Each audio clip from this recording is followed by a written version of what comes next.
Hola, en esta clase vamos a continuar con la historia de Atenas y vamos a seguir viendo el camino que durante el siglo VI le permitió llegar hacia la democracia. La clase pasada vimos cómo Pisístrato, este aristócrata ateniense, logró imponer en la ciudad su tiranía. Y ahora en esta clase vamos a analizar en detalle las características que tuvo su gobierno. Comencemos. Para comprender con claridad las características del régimen de Pisístrato, analicemos por separado sus distintos ámbitos de acción política. Veamos en primer lugar cuáles fueron las medidas a las que recurrió para afianzar su poder. Pisístrato había aprendido del fracaso en sus dos primeros intentos de establecer la tiranía en Atenas. Por ello, ahora, en esta tercera oportunidad, actuó con decisión para prevenir cualquier resistencia.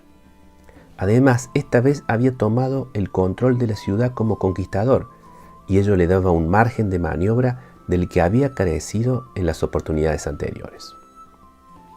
Su primera medida fue desarmar a todos los ciudadanos de Atenas.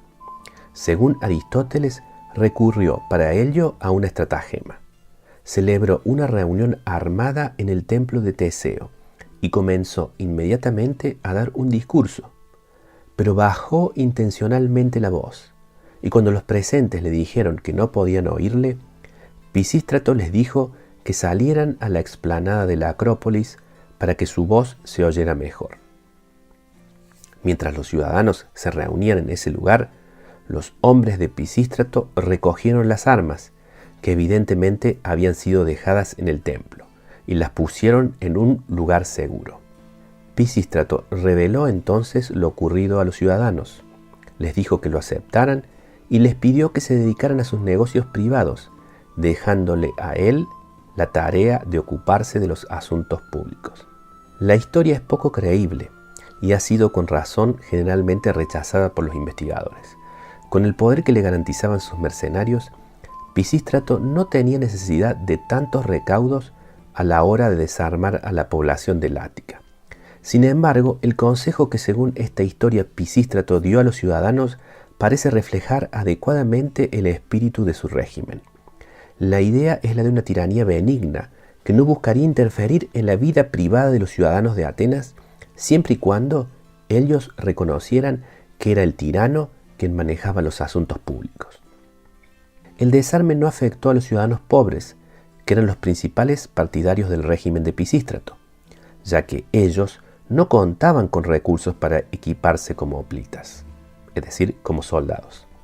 La medida sí representó un golpe para el honor y el orgullo de los sectores medios y altos de la población, que veían en su capacidad de prestar servicio militar un signo de su posición distinguida en la comunidad. No necesariamente todos vieron, sin embargo, esto como una desventaja, ya que ahora podían dedicarse al cultivo de sus granjas o a sus negocios a tiempo completo. Es por eso, probablemente, que, como señala Aristóteles, muchos compararían después al gobierno de Pisístrato con la edad dorada de Cronos.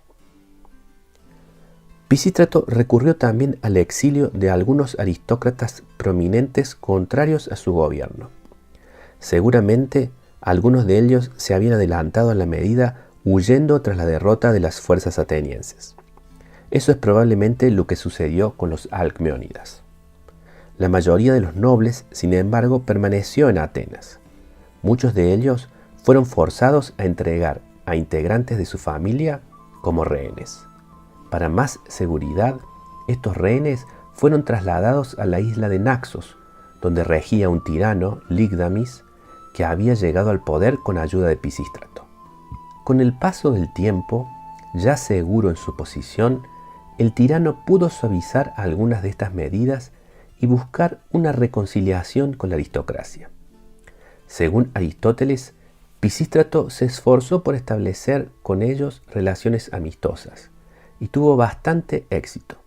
Incluso muchos aristócratas que habían elegido inicialmente el exilio buscaron con el tiempo una reconciliación que les permitiera regresar a Atenas e incluso colaborar con el régimen del tirano. Ese fue el caso, por ejemplo, de los alcmeónidas. Pasemos ahora a las medidas fiscales, monetarias y económicas. Pisístrato introdujo un impuesto generalizado sobre la tierra del 10% del producto anual que se cobraba sin duda en especie y se exigía por igual sobre parcelas grandes o pequeñas. El tirano sumó a estos recursos la plata obtenida de las minas bajo su control en el monte Pangeo en Tracia y también los que provenían de las minas del monte Laurión en el Ática, que comenzaron a explotarse durante su gobierno. Estos recursos habrían sido necesarios, ante todo, para pagar las soldadas de las tropas mercenarias con las que el tirano aseguraba su poder. No tenemos noticias sobre impuestos para actividades comerciales o artesanales, aunque es seguro que las había. En todo caso, los recursos mineros disponibles permitieron que las exigencias tributarias fueran aceptables para la población. Pisístrato fue, además, prudente en su administración financiera y, en lo que se refiere a su persona, evitó el lujo y los excesos que eran la norma entre muchos tiranos de otras ciudades, lo que contribuyó mucho a una buena imagen de su gobierno entre la población. Fue probablemente la necesidad de pagar a los mercenarios lo que llevó a Pisístrato a introducir en Atenas una innovación que se estaba ya difundiendo por otros estados griegos, la acuñación de moneda. Las primeras monedas atenienses tendrían características muy diferentes respecto de las que serían posteriormente las emblemáticas series con Atenea y la lechuza como símbolos cívicos. Hoy se conoce a estas primeras monedas de Atenas genéricamente con el nombre de Wapenmünzen, que es una expresión alemana que podríamos traducir como monedas de blasón. Se conocen algunas fracciones, pero en su gran mayoría son didracmas, por supuesto de plata. La designación Wapenmünzen hace referencia a la gran variedad de tipos de anversos diferentes, son unos 14 en total, que encontramos en estas monedas y que contrastan con la uniformidad de las acuñaciones atenienses posteriores. Entre sus motivos podemos ver ánforas, trisqueles, cabezas de caballo, una rueda, la cabeza de un toro, etc. El reverso presenta simplemente, como es habitual en estas acuñaciones tempranas, una simple marca incusa. Es signo de la moderación de Pisístrato que no haya recurrido a la moneda para publicitar su persona o su régimen. Hacía tiempo que en Atenas se usaban ya trozos de plata como medio de pago, lo que se conoce en la investigación especializada como hacksilver. La ventaja de las monedas radicaba en que contaban con un peso estandarizado y una composición metálica garantizada por la autoridad emisora.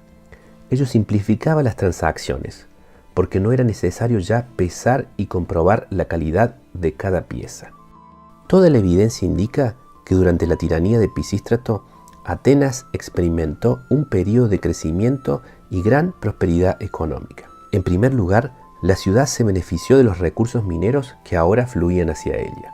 En segundo, la acuñación de moneda estimuló sin duda los intercambios.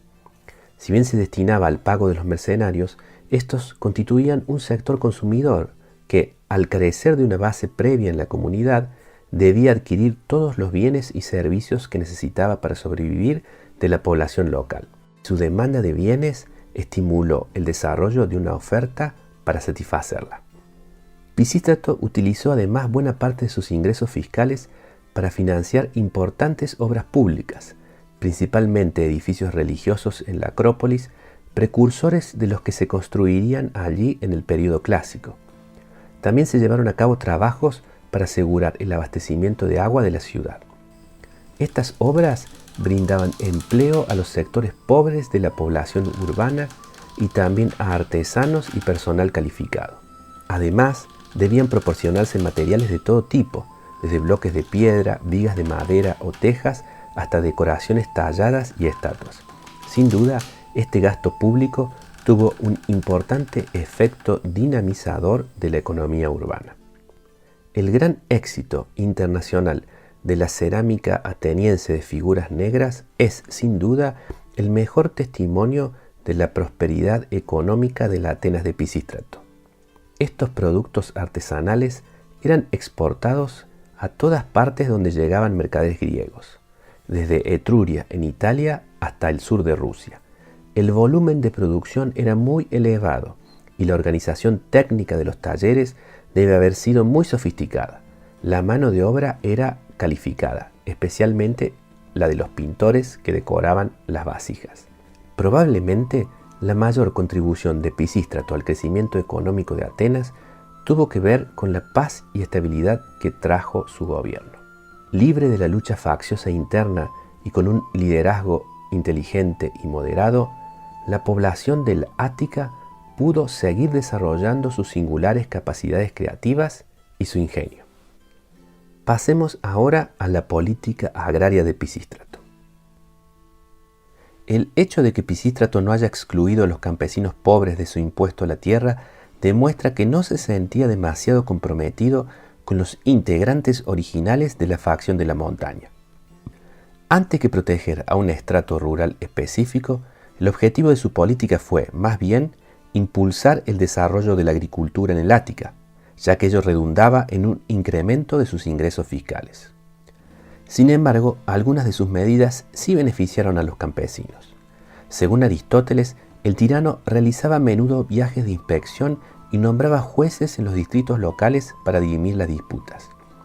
Ello hacía posible resolver conflictos localmente, sin que el campesino tuviera que acudir a la ciudad para presentar su caso, algo que implicaba perder algunos días de trabajo y muchos otros costos.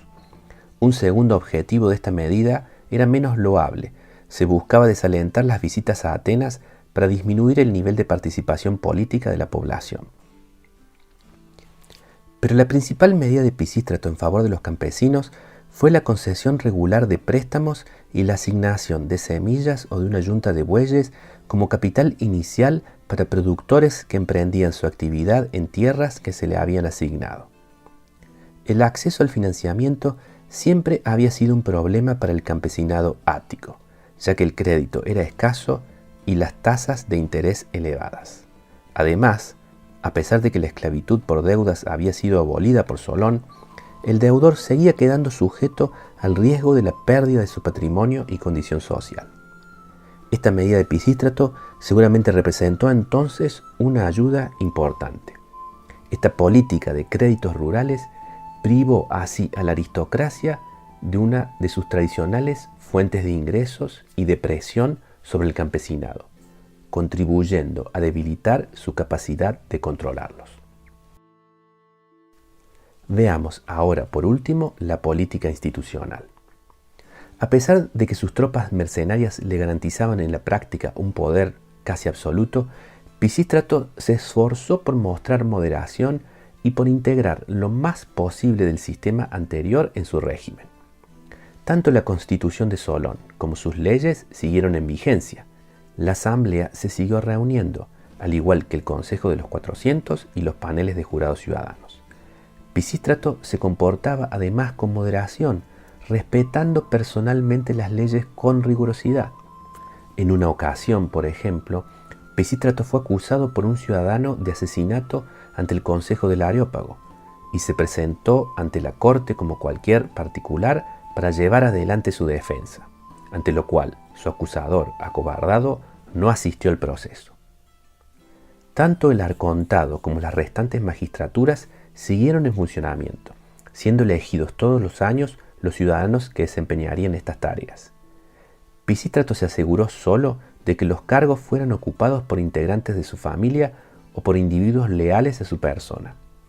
Como los exarcontes pasaban a integrar el Consejo del Areópago, en unos años Pisístrato se había garantizado allí una mayoría inamovible. Dejando de lado a los estratos elevados, entonces, para el resto de los ciudadanos de Atenas, el régimen de Pisístrato no representó un cambio demasiado significativo respecto del periodo precedente, ya que su participación en el proceso político siempre había sido reducida. Un comentario de Aristóteles parece indicar que Pisístrato extendió los derechos de ciudadanía a personas que no reunían las condiciones completas para la misma. En mi opinión, debe tratarse de inmigrantes atraídos por el desarrollo urbano y comercial de Atenas en este periodo. Si bien en la práctica su gobierno no dejaba de ser un régimen unipersonal basado en el poder militar, Pisístrato supo conservar con éxito la apariencia de un gobierno constitucional. Su personalidad y carisma fueron factores clave para obtener un nivel de adhesión suficiente de la población que permitiera mantener latentes las bases coercitivas de su régimen. El gran logro de su gobierno fue, sin embargo, la consolidación de la polis. La prosperidad que experimentó la mayoría de la población del Ática era protegida por el fuerte gobierno central de Pisístrato. Al depender ahora del tirano, los sectores populares dependían menos de la aristocracia local y probablemente gozaban de más libertad para gestionar sus propios asuntos que en los periodos precedentes. Además, con el desarrollo de los cultos y festivales públicos asociados con el casco urbano de Atenas, la ciudad se consolidó como el centro de referencia para toda la población del Ática, que fue así adquiriendo una identidad más homogénea y menos ligada a los particularismos locales. Pisístrato falleció en el año 527 a.C. de causas naturales y fue sucedido en el poder por sus hijos sin problemas. Sin embargo, con el paso del tiempo, ellos no podrían mantener la imagen de un gobierno constitucional y benigno, y tendrían crecientes conflictos con la aristocracia ateniense que finalmente conducirían a su caída a través de una intervención espartana. Sin embargo, la intervención espartana, para sorpresa de todos, pondría en marcha un proceso que culminaría en Atenas con una revolución democrática. Trataremos ese tema en nuestra próxima clase. Espero que esta les haya gustado. Si ha sido así, por favor, no dejen de suscribirse al canal. Hasta luego, los veo en la próxima clase.